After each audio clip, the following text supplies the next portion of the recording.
Bismillahirrahmanirrahim. Assalamualaikum warahmatullahi wabarakatuh.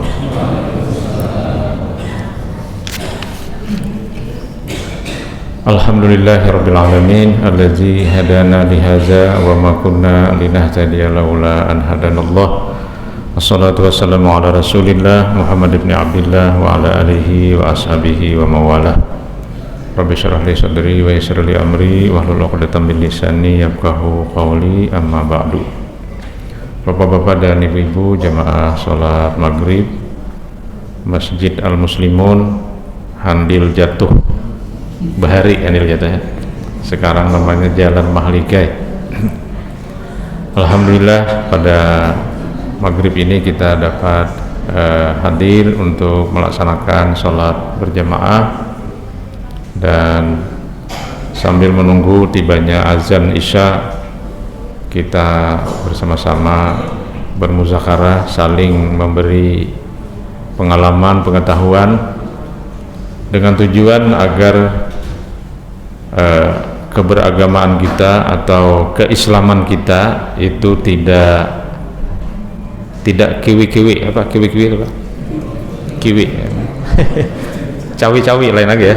Kiwi-kiwi ya, tidak apa, kalau barang itu apa namanya, kawi ya, mana itu tadi kawi bukan cawi, bukan ya, kawi ya, bukan kawi lah ya. Nah, kawi ini model kayak ada asli gitu, nah ya, tiruan. Nah itu dia, kanibal. Jadi memang kita harus belajar ya, harus ngaji. Dan bagi kita orang Islam ini mudah saja, karena sumber daripada kebenaran agama itu sudah ada tersedia, yaitu Al-Quran dan hadis-hadis Rasul Sallallahu Alaihi Wasallam. Jadi mudah ya, daripada ada begagap ya. Kalau begagap ini kan kayak orang mencari iwak di tengah apa namanya sungai, itu begagap ya mihnu terdapat gulacingan kan, bopoyo sapat saja ular tanah, saja tak acak ular saja kan. Nah, apalagi nang berlubang-lubang, kalau kita calok tuh harapannya haruan bisa saja ular tanah. Nah kita ini ketujuh begalau juga hari ya. Menggalau tuh sebenarnya, menggalau ini gawian barang-barang sebenarnya. Jadi barang-barang itu kalau turun di suatu wilayah, ini digalaunya dulu, diharunya, hanya tangkapinya. Nah, itu barang-barang. Makanya ngarannya barang-barang. Ya, satu sisi barang-barang ini artinya tetapi apik. Tapi satu sisi barang-barang ini artinya ya bermacam-macam barang tuh habis ya, iwak macam-macam iwak tuh habis. Ya, itu. Jadi kisah barang-barang ini karamba ulun hanya tadi diserangnya habis iwak. Oh majulun, tapi julun sidak akan aja kata bapak kita, kawan aja lawan barang-barang ini kata bapak kita tuh hok judah makan iwak nih. Nah, barang-barang pulang mana ya. Nah, samping rumah ulun tuh ada ruangan yang bisa dikurungi iwak ya. Jadi ada iwak gurami, ada iwak apa namanya tuh, nah ada tapi lagi ngarannya itu ya. Lain, bukan nilai, yang satunya lagi ya, yang bisa di laut, bisa di sungai, itu apa namanya, patin kalau bisa di laut, pak ada tahu di iwak juga nih, ada lain pak iwakan juga nih. Ada ini bisa di sungai, bisa di laut, bawal. Nah bawal, jadi ada bawal, ada gurami ya. Tapi didatanginya oleh barang-barang habis sama jualan dia bang nih. Wah, ada sempat memakan kita. Dulu sekali juga sudah ganal kayak ini naguraminya pas banjir. Nah jalan rezeki orang banyak lah. Banjir kemana-mana ini bilangan iwaknya. Nah tadi barang-barang pulang datang. Jadi jalan kada bebakat juga nih banyak iwak gitu deh. Habis. Nah jadi bahannya itu sudah ada, itulah dia Al-Quran dan Sunnah Rasul Sallallahu Alaihi Wasallam. Lalu tugas kita adalah mempelajari, karena yang kita pelajari itu adalah bahasa Arab. Nah maka yang diperlukan itu kan memahami bahasa. Nah jadi belajar agama ini sebenarnya belajar memahami bahasa. Cuma bahasa ini itu tidak mudah ternyata, karena orang yang berbahasa tidak bisa ditanya lagi. Tapi kalau kita seperti ini kan, apa yang ulun sampaikan pian bisa betakun, apa maksudnya itu Pak? Nggak bisa kan? Tapi kalau Quran bunyinya begini, Al-Quran bunyinya begini, hadis bunyinya begini, kemana kita bertakun? Kita kemana-mana kan? Kecuali bertakunnya hanya kepada apa namanya, ulama-ulama, yang ulama itu kemudian ilmunya terjamin silsilahnya sampai kepada Nabi Shallallahu Alaihi Wasallam. Itulah yang disebut dengan sanad. Jadi dalam ilmu itu ada sanad namanya. Kalau orang perguruan tinggi itu namanya referensi. Nah, referensinya mana? Kutipannya dari mana? Kalau dalam ilmu agama ini namanya sanad. Nah, si anu dari si anu. Kita belajar di mana? Oh, kita belajar dengan guru ini. Guru ini belajar kemana? Gurunya siapa? Gurunya siapa? Gurunya siapa? Sampai kepada Nabi Shallallahu Alaihi Wasallam. Jadi istilah sanad ini bukan hanya ada dalam dunia hadis, tapi juga dalam ilmu pengetahuan. Itu harus ada sanadnya. Jadi kita tidak ngarang-ngarang. Nah, walaupun demikian, sanad ilmu ini banyak sekali, sanad ilmu ini. Makanya kita nih perlu juga bertakun. Kalau ada apa namanya, suatu penjelasan tentang pengetahuan, kita harus mencari itu kira-kira sidin itu belajar di mana. Nah, makanya kita tuh kadang-kadang belajar lawan TikTok, apalagi TokTik. Nah, TokTik kan nggak ada, TikTok nggak ada ya. Di mana belajar? Di TikTok. Bahaya. Kita kadang tahu gurunya TikTok ini siapa. Nah, di mana belajar? Belajarnya di WhatsApp. Kita kan tahu guru WhatsApp-nya siapa.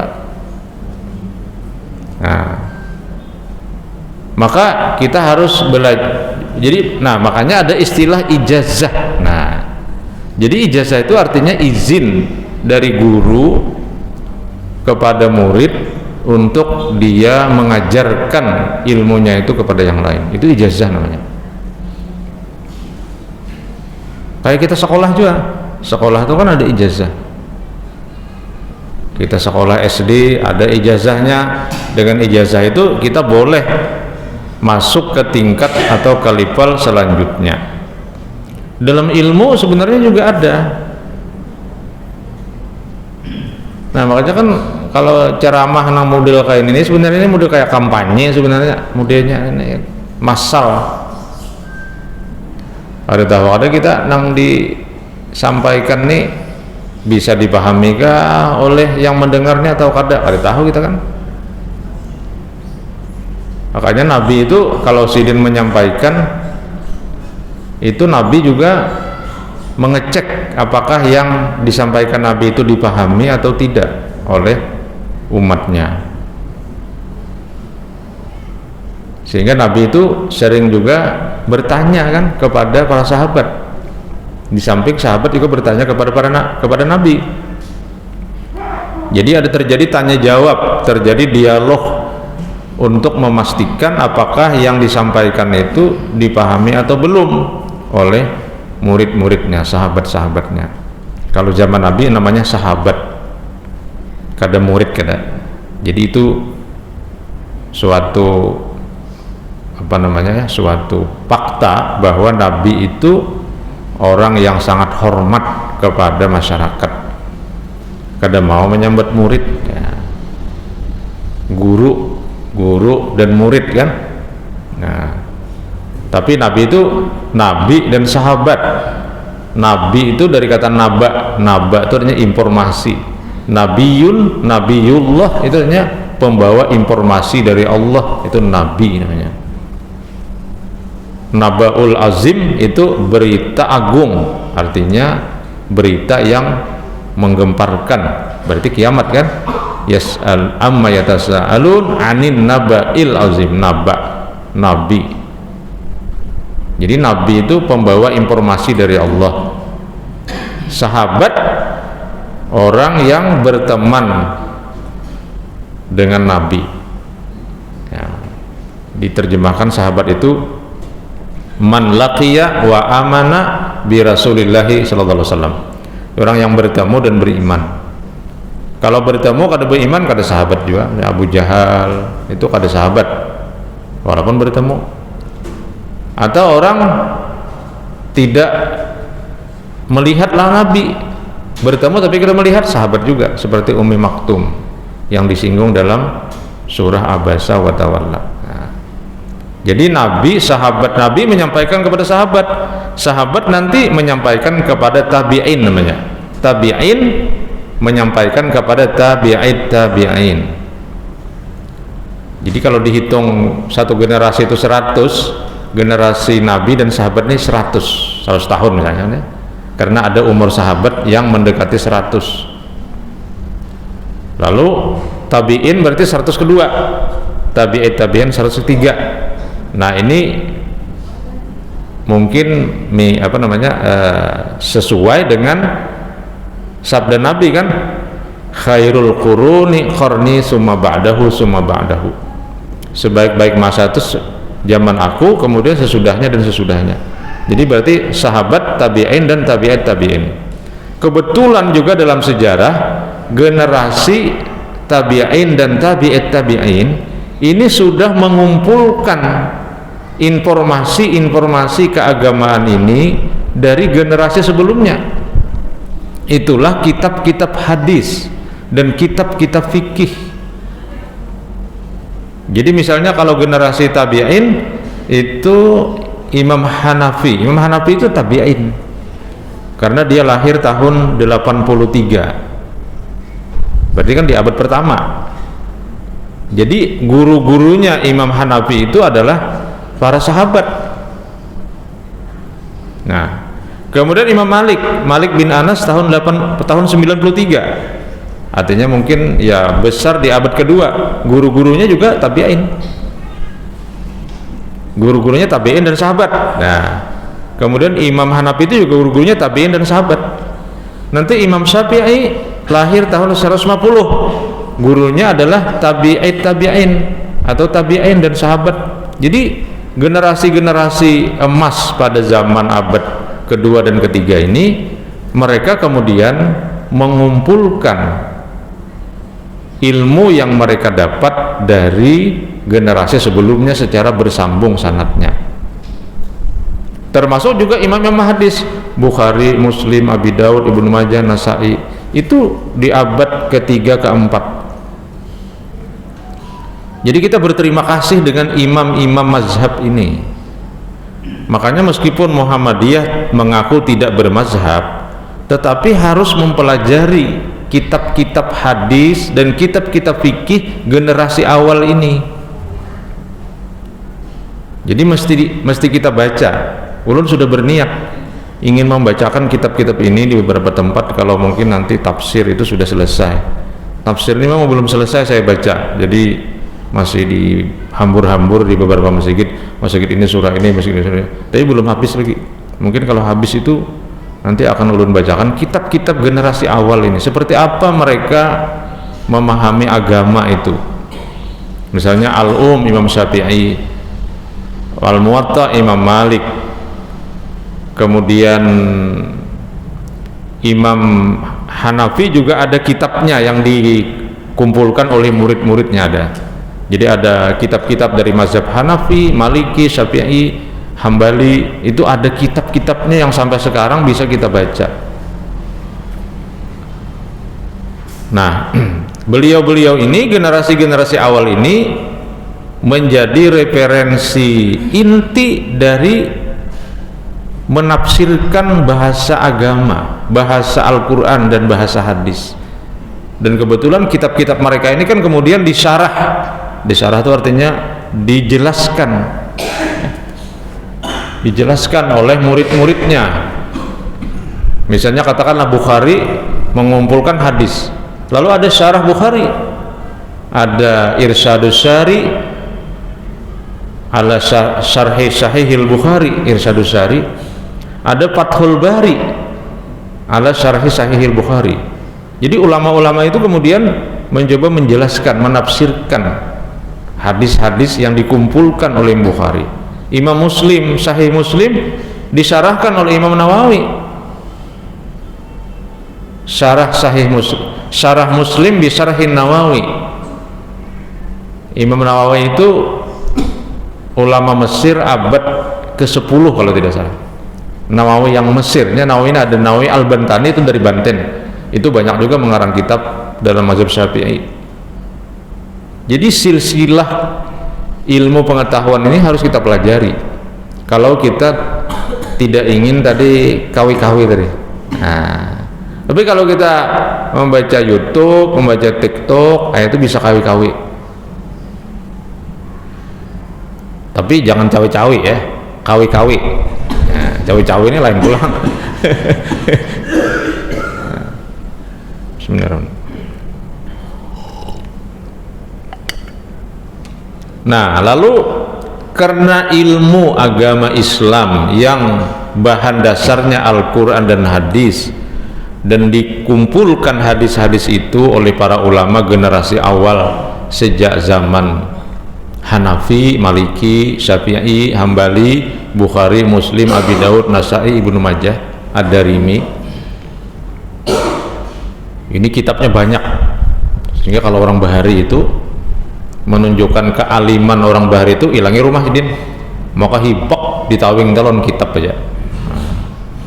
Kalau wayah ini nang 10 lemari tadi saya ini aja. Nah ini wah ini nih canggih wah ini. Nah, kita bisa membaca Bukhari di sini ya sambil melihat TikTok kawan. Dibikin 2 layar kan kawan. Nah. Jadi memang teknologi membantu. Bahkan sekarang ini kalau dulu kan Google ya, googling itu artinya kita bertakon non Google, misalnya apa arti cawe-cawe. Nah kalau itu ini itu dulu namanya googling, di Google, bertakon di Google.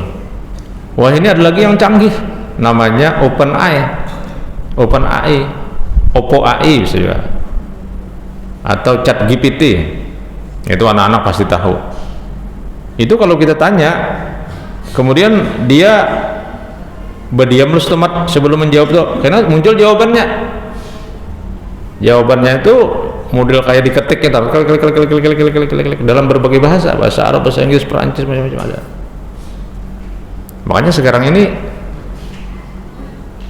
kalau anak-anak itu diskusi di dalam kelas, akhirnya pertanyaan teman-temannya itu diketiknya di HP, kemudian kita dalam hitungan detik dia sudah bisa menjawab, jawabannya ada di situ. Jadi wah ini kekanakan itu kada ada lagi istilah kada tahunya, asal ini berisi pulsa dapatnya terus. Dapatnya terus.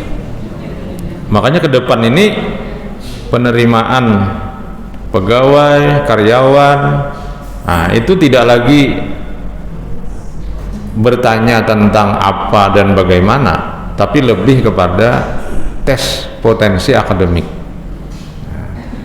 Tes potensi akademik itu mengetes kemampuan kita berpikir. Misalnya, kita coba ngolah. Pisang, mangga, pepaya, nanas. Apa jawabannya?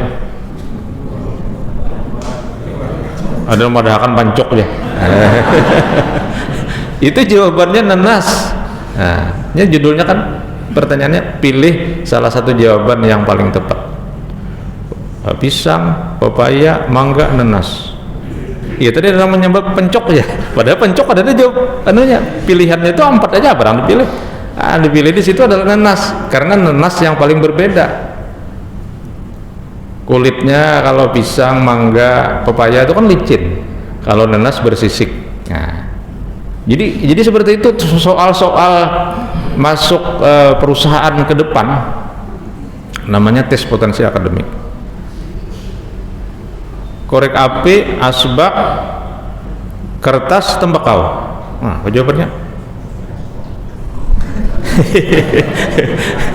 Ada yang menjawab ahli hisab. Padahal ada di situ soalnya ahli hisab. Itu jawabannya asbak.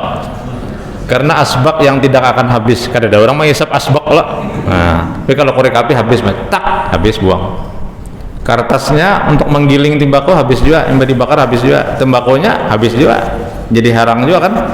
Tapi asbaknya bagian aja. Nah, itu tes potensi akademik namanya. Tapi kalau dites apa yang dimaksud dengan ini, itu sudah bisa dibuka di Google, di chat GPT sudah bisa.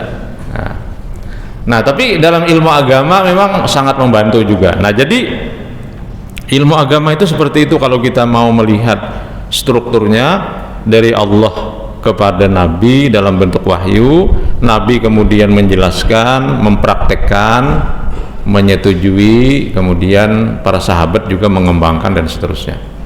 Jadi kelihatan ilmu agama Islam itu berkembang. Jadi jangan dikira ilmu agama Islam itu statis, tapi berkembang. Walaupun ada wilayah-wilayah yang tidak boleh berkembang. Misalnya sholatnya sendiri tidak berkembang, tapi piranti untuk melaksanakan sholat itu berubah-ubah. Kayak di sini misalnya ada masjid, ya, masjidnya mewah, kemudian ada AC-nya dan sebagainya, ya. Itu berubah, berkembang. Walaupun salatnya tidak berkembang, tetap maghribnya 3 rakaat. Menutup aurat berkembang. Kita menutup aurat dengan pakai sarung.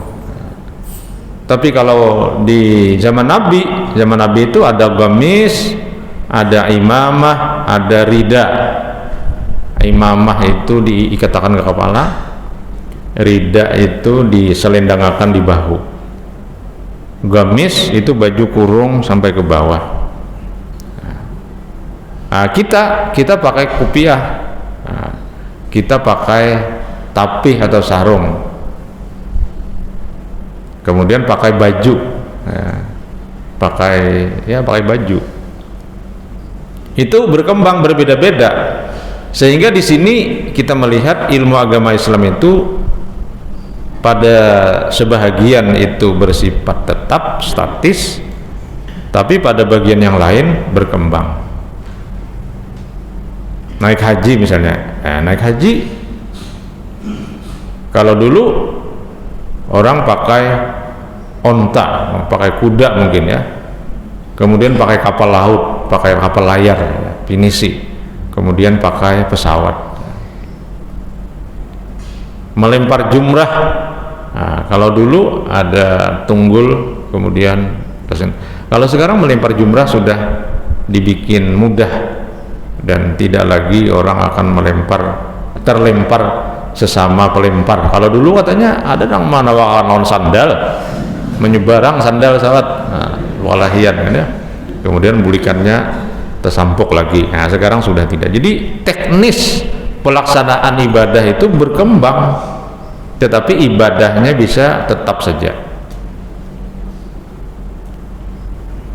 Nah, yang lebih berkembang lagi dalam ilmu agama Islam itu terkait dengan konsep-konsep yang bersifat teknis. Jadi teknisnya tadi berkembang, konsepnya juga berubah-ubah berkembang. Disinilah muncul dalam ilmu agama Islam itu ada namanya fikih. Kalau bahari bana itu fikih, tauhid, tasawuf, 3 nih aja. Nah, dari mana munculnya fikih itu? Fikih itu artinya ilmu yang terkait dengan ibadah praktis. Ilmu yang terkait dengan ilmu agama Islam yang terkait dengan ibadah praktis yang dipahami dari dalil. Oh, kalau bicara ibadah banyak sekali ibadah itu. Nah, lalu dibagi-bagi. Kalau ibadah ini terkait dengan kalau praktik beragama ini terkait dengan penghambaan diri kepada Allah secara langsung, lalu namanya fikih ibadah. Kalau praktik beragama ini terkait dengan hubungan antar manusia, lalu namanya fikih muamalah. Nang alih ini kena zakat misalnya. Zakat ini apakah fikih ibadah atau fikih muamalah? Ya kedua-duanya. Dari segi penunaiannya harus pakai niat, kemudian waktunya ada namanya haul, kemudian ada batas minimal namanya nisab, itu ibadah. Tapi bagaimana agar zakat itu berfungsi untuk mengentaskan kemiskinan, itu muamalah. Makanya ada yang mengatakan kada boleh berzakat fitrah dengan duit. Nah, itu karena dia cara memahami zakat fitrah itu ibadah saja, fikih ibadah saja. Pokoknya kayak apa Nabi menunaikan, seperti itulah yang harus dilaksanakan.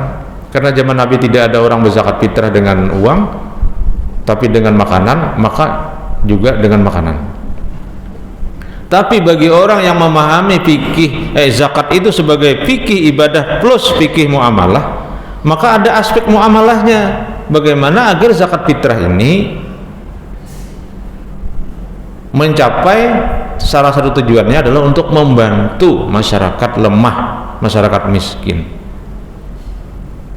Maka pada kita ini yang paling diperlukan oleh masyarakat itu adalah uang. Karena kalau masyarakat miskin di wadah kita ini pindahnya kan jarang, nang kada ada baras itu jarang ya. Karena kita daerah agraris, daerah pertanian, ada aja baras. Tapi mereka perlu uang untuk belanja keperluan-keperluan yang lain. Nah, berarti uang. Akhirnya kalau di komplek kami itu ya ada yang duit terima juga, ada yang baras terima juga. Akhirnya dibagi baras dan duit, senang kan? Orang-orang fakir miskin senang ada barasnya dan ada duitnya. Nah, ini karena kita memahami fikih muamalah, fikih ibadah plus muamalah. Nah, yang mengonsep ini ibadah, ini muamalah, itu tidak ada zaman Nabi, bukan zaman Nabi, itu zaman kemudian ketika agama Islam yang bersumber dari Al-Quran dan Sunnah ini dikembangkan konsep-konsep teknisnya. Nah, itu baru kita bicara tentang fikih ya, ada ibadah, ada muamalah. Lalu kalau hal-hal praktis ini terkait dengan soal apa, misalnya sekarang ini ekonomi digital, misalnya kan, kalau kita bicara ekonomi digital. Ekonomi digital itu artinya pemenuhan ekonomi itu menggunakan transaksi yang praktis dari jasa teknologi informasi. Kita mau belanja apa saja sekarang menggunakan ini. Ya, walaupun mungkin harganya bisa talarang, kalau makanan pastilah talarang karena ada ongkos ngirimnya kan. Tapi kalau benda-benda lain bisa jadi murah juga. Kita beli peralatan elektronik, kita beli peralatan listrik, bisa jadi kadang-kadang lebih murah di sini. Karena nang berjual ini kada menyewa toko. Nah, kalau yang langsung di toko ini menghitung biaya toko. Kalau ininya kada ada. Kemudian karyawan juga tidak perlu banyak. Karena pekerjaannya packing aja kan. Barang-barang juga dia dapatkan melalui jalur online. Nah, online masuk ke rumahnya, dari rumahnya didistribusikan lagi kepada konsumen online juga. Nah, itu fikih apa namanya itu kalau ekonomi digital itu?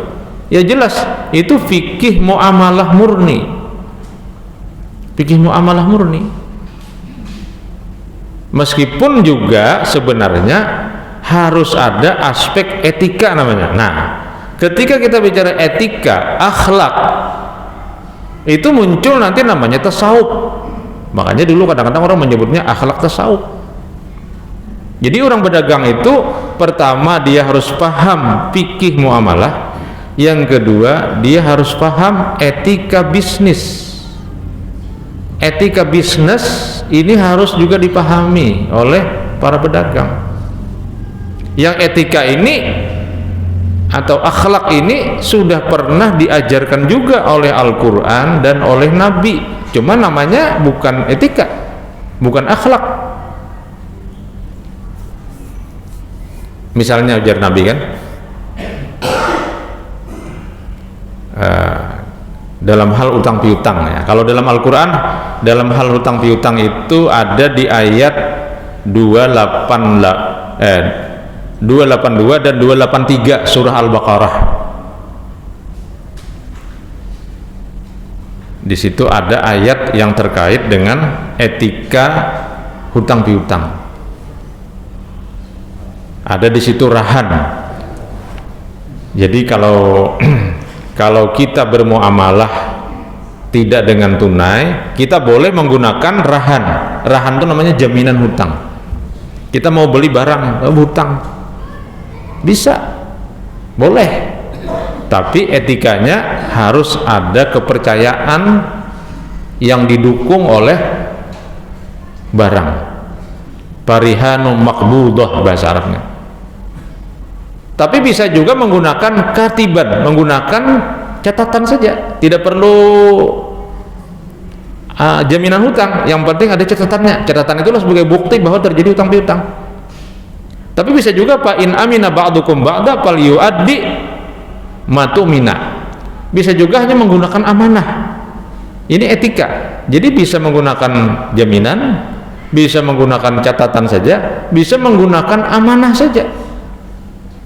Berhutang lawan kawan, dihutang oleh kawan, amanah aja. Nah. Oh, kita perlu ada bukti bahwa kita terjadi hutang piutang, catat. Nah. Oh, bisa juga jaminannya apa? Ini jaminannya. Itu etika namanya. Jadi apa intinya di situ? Intinya adalah orang yang berhutang harus bayar.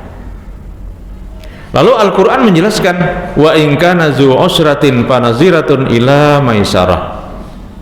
Kalau orang yang berhutang itu kesulitan membayar pada waktu yang telah ditentukan, maka pihak yang memberi piutang panaziratun, beri tempo ila maisarah, sampai orang mudah membayar. Namanya dalam perbankan itu namanya reschedule, di reschedule. Misalnya hutangnya, kreditnya tinggal setahun lagi, tapi tidak bisa bayar dia karena besar bayarannya, akhirnya dibikin 2 tahun supaya lebih kecil. Nah, itu namanya etika. Wa antasaddaqu fahuwa khairul lakum. Tapi kalau kau sedekahkan, hai orang yang memiliki piutang, kepada orang yang berpiutang, fahuwa khairul lakum, itu lebih baik bagi kamu. Jadi orang yang tidak bisa bayar ya sudah diputihkan. Mun ada nang kayak ini banyak beneran berhutang nih. Nah, karena man sidin ini juga kada kau bayar, berikan sidin. Mun ada nang berhabar dia handil jatuh nih, kalau kita ditangi esok. Tapi artinya Nabi dan Allah dengan Nabi itu sudah memberikan etika dalam hal utang piutang. Jadi bukan sekedar hak dan kewajiban, tapi ada etika. Sehingga kemudian Nabi menjelaskan misalnya kepada orang yang memberi piutang. Ujar Nabi, orang yang memberi piutang lebih besar pahalanya daripada mengasih. Lalu para sahabat bertanya, apa iya ya Rasul, kalau mengasih itu kan tidak kembali, kalau memberi piutang itu kan akan kembali, kenapa kok pahalanya lebih besar yang memberi piutang? Kata Nabi, orang yang berutang itu orang yang sangat berhajat. Ini etika namanya. Tapi kepada orang yang berpiutang, Nabi juga mengajarkan, kata Nabi, barang siapa berhutang dan dia berniat akan bayar, maka Allah akan memudahkan kepadanya untuk membayar. Jadi orang yang berhutang itu harus berniat bayar. Tapi kalau dari awal berniat kada bayar, nah ini bisa ngalih bayarnya ini. Kemudian kata Nabi juga, inna khiyarakum ahsanukum qadaan.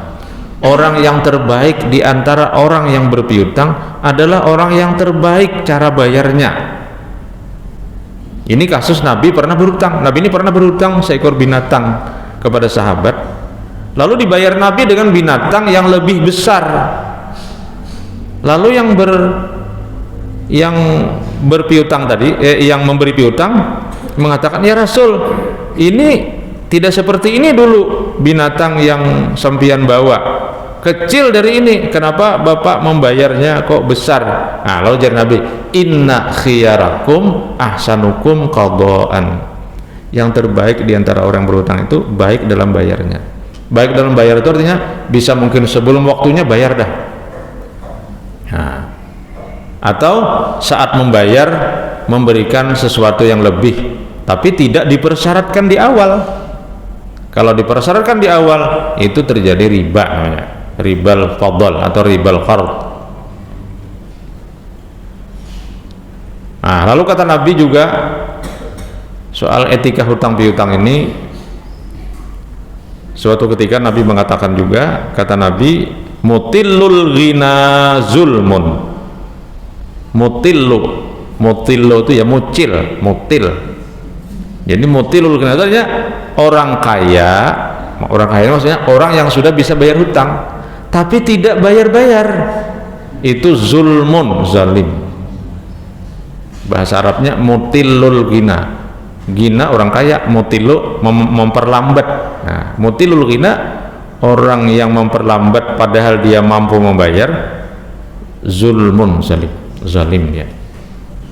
Ini namanya etika, akhlak. Nah, jadi akhlak ini itulah yang kemudian disebut dengan tasawuf ya. Jadi muncullah satu disiplin ilmu namanya ilmu tasawuf, ilmu akhlak, ilmu etika. Kalau fikih tadi ini soal rukun syarat batal, rukun syarat batal, rukun syarat batal. Tapi kalau etika, akhlak, tasawuf itu mana yang lebih baik di antara yang baik, nah itu tasawuf. Jadi tasawuf ini mengajarkan orang yang terbaik di antara yang baik-baik. Maka muncullah namanya ihsan. Ihsan itu artinya kan berbuat baik kepada orang yang tidak berbuat baik, itu ihsan namanya. Innallaha ya'muru bil adli wal ihsan. Allah nyuruh untuk adil dan ihsan. Kalau adil itu mungkin fikih, adil itu. Jadi orang berhutang bayar, itu fikih kan. Tapi kalau ihsan, orang berhutang ya sudah diputihkan, nah itu ihsan. Ahsinu ala man asa'a, kata Nabi, berbuat baiklah kepada orang yang berbuat jelek. Saya sering mencontohkan itu binatang ya. Binatang kita kasih makan itu pasti ihsan, karena tidak ada binatang yang kita kasih makan akan membawakan makanan, tidak ada. Kucing misalnya kasih kepala iwak ya. Apa besok hari kucing akan memberikan sesuatu kepada kita? Tidak. Nah, sama kita menanam pohon, lalu pohon itu kemudian akan menghasilkan sesuatu kan? Nah, itu masih adil tuh. Nah, kita nanam pohon mangga di depan rumah, berbuah, adil. Tapi kita tanam mangga laki, ujar orang bahari malah ini laki ini jadi ada sing buahan nih. Padahal rupanya dasar ada jenisnya mangga itu nggak ada berbuah. Nah, tidak ada sesuatu yang diberikannya kepada kita maka memupuk, menyiram, ya itu ihsan namanya. Walaupun ya pohon itu walaupun tidak berbuah sebenarnya ada nilai lingkungannya, ada ya. Jadi di dalam agama itu muncullah 3 disiplin. Pertama fikih, yang kedua biasanya akidah, yang ketiga tasawuf. Inilah yang dipelajari oleh orang Bahari dengan berbagai metode. Kalau fikih biasanya ya belajaran sholat kan, rukun Islam lah ya. Kalau tauhid orang belajar rukun iman. Tapi kalau tasawuf orang belajar bagaimana melakukan yang terbaik. Karena melakukan yang terbaik di antara yang baik itu tidak mudah, maka orang belajar tasawuf itu harus dilengkapi dengan ilmu-ilmu yang terkait dengan ketuhanan. Maka biasanya antara akidah dengan akhlak itu digabung akhirnya. Maka Bahari ada mata pelajaran namanya akidah akhlak. Itu bujur tuh. Karena akhlak, melakukan yang terbaik itu tidak mudah kalau tidak punya basis akidah ilmu ketuhanan yang baik. Contoh misalnya, kita memaafkan orang lain. Nah, kalau adil kan membalas, berpukul-pukul jangan. Kalau di dalam dunia peradilan itu kan ada pasal-pasalnya. Kalau melakukan ini maka hukumannya ini, pasal ini begini, pasal ini begini. Itu kan sebenarnya adil, keadilan. Tapi korban kadang-kadang berpikir lain. Ya sudahlah, karena yang berbuat aniaya ini juga makhluk Tuhan juga. Nah, melibatkan Tuhan di sini berpikirnya. Yang mencuri ini memang maling, tapi maling ini kan makhluk Tuhan juga. Siapa tahu suatu ketika dia akan bertobat. Dan mungkin juga si maling ini ya dia mencuri harta kita, yang harta kita ini mungkin juga tidak terlalu jelas kehalalannya, sehingga sebenarnya bukan milik kita. Ya sudah, kita tidak usah menuntut apa-apalah, kada usah dipukuli si maling ini, lapas saja atau serahkan ke polsek saja, sama aja lah, serahkan ke polsek, tangkapnya juga bang ya. Tapi artinya cara-cara kita berpikir dengan menerapkan akhlak itu mesti melibatkan cara-cara berpikir tentang ketuhanan. Kenapa kita memberikan pelayanan kepada masyarakat dengan sebaik-baiknya? Misalnya kan ya, kita misalnya sebagai karyawan di sebuah kantor, jangan pun kita ingin minta bayaran atau mempersulit, tidak ada itu dalam pikiran kita. Pikiran kita ingin memberikan pelayanan kepada masyarakat dengan sebaik-baiknya. Kenapa itu ada? Karena yang kita layani ini kan makhluk Tuhan, makhluk Allah nih. Dia ingin mendapatkan suatu kemudahan dalam urusannya. Apalagi kalau kita sudah digaji oleh pemerintah. Yang pemerintahnya juga mencari duitnya dari pajak rakyat juga ya. Bahkan mungkin orang seperti ini akan datang ke kantor lebih awal dari waktu minimal dan akan pulang lebih lambat daripada waktu maksimal, karena dalam pikirannya dia ingin berbuat yang baik, yang terbaik, akhlak nih, tasawuf nih. Nah sudah, tidak ada beban dia dalam memberikan pelayanan kepada orang lain. Itu justru dia merasa bangga dan merasa beruntung diberi kesempatan untuk memberikan layanan kepada masyarakat. Nah itu yang dikatakan Nabi itu, saya kira kata Nabi, iman itu 70 cabang.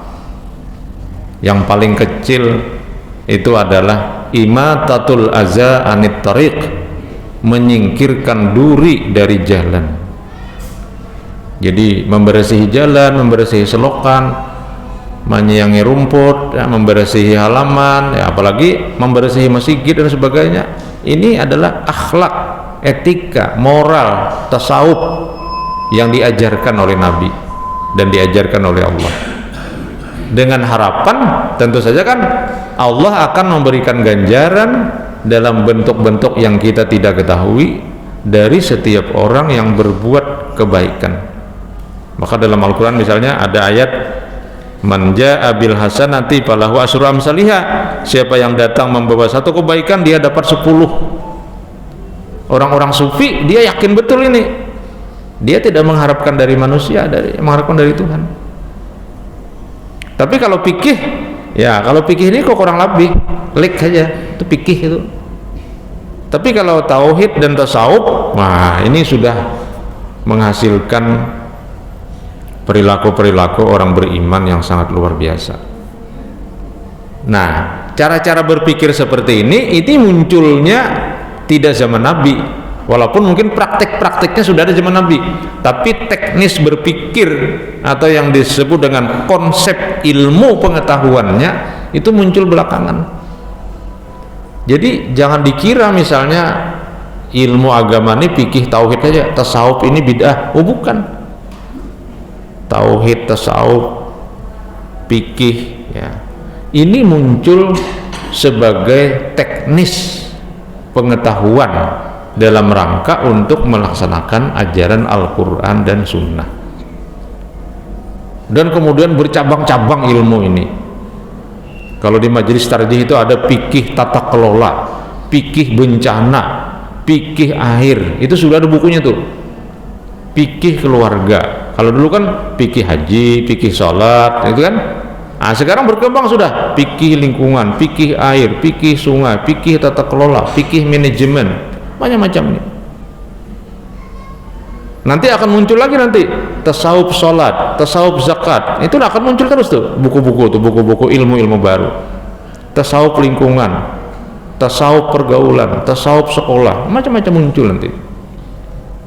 Ini perkembangan dari pemikiran manusia yang menciptakan teknis pengetahuan untuk melaksanakan ajaran agama Islam. Nah, ini ulun sampaikan ini supaya kita ini punya pemahaman yang luas tentang Islam ini. Jangan dikira nanti Islam itu cuma urusan sholat ya, urusan zakat, puasa, haji dan lain-lain. Tapi Islam itu kafatan, kafah. Jadi Islam kafah itu artinya konsepnya sendiri itu luas sekali, mencakup segala-galanya. Ini yang dapat ulun sampaikan dalam kesempatan malam hari ini. Mudah-mudahan paling tidak memperluas jangkauan pemahaman kita tentang agama Islam yang sumber pokoknya sudah tersedia, tinggal lagi bagaimana kita memahami dan mempelajari dari berbagai sumber dan dari berbagai pemikiran yang sudah dihasilkan oleh para ulama dan para ahlinya. Mudah-mudahan amin ya rabbal alamin. Hadanallahu wa iyyakum ajma'in. Subhanaka rabbana wa bihamdika asyhadu an la ilaha illa anta astaghfiruka wa atubu ilaik. Assalamualaikum warahmatullahi wabarakatuh.